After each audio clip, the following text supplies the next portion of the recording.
Emily's heartbeat echoed through the narrow alley. She slowly turned toward the diary. The next page was no longer blank. New words appeared, one letter at a time.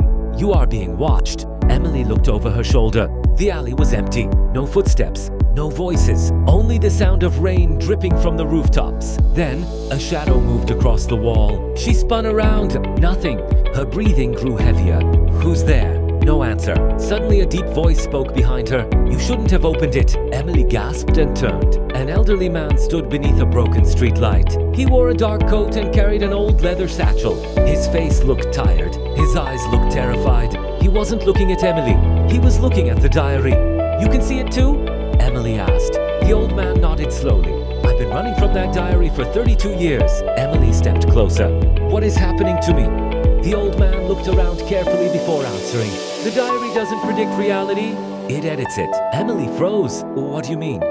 "It rewrites memories. It changes history. It removes people. And once your name disappears from its pages, the world forgets you forever." Emily looked down at the diary. The pages began turning by themselves. Page after page. Hundreds of names. Some crossed out. Some faded. Some completely blank. Then, she found her own name, Emily Brooks. Slowly, the ink began disappearing.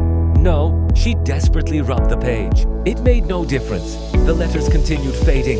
The old man grabbed her wrist. "Don't touch it!" Emily looked at him. "How do I stop this?" "You don't. You survive." He reached into his satchel and removed an old newspaper.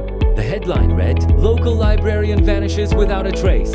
The date was 15 years old. The photo showed the same old man standing in front of her. Emily stared at him. "That's you?"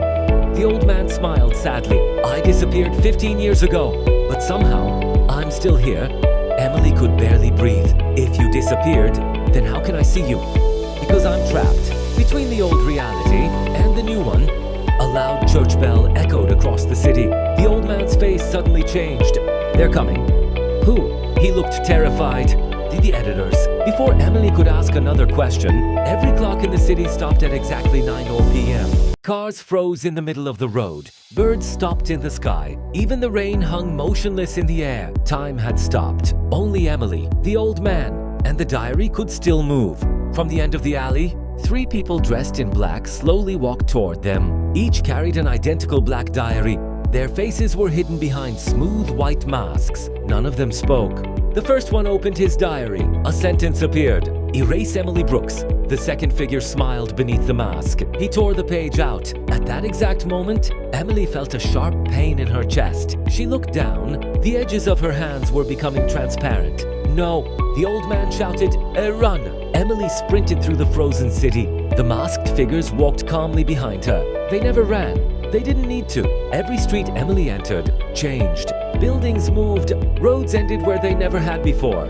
Reality itself was obeying the diaries. Emily reached the city library. She slammed the doors shut, locked them, pushed shelves against the entrance. Silence. Then, a whisper echoed through the darkness. "Emily!" She turned. No one.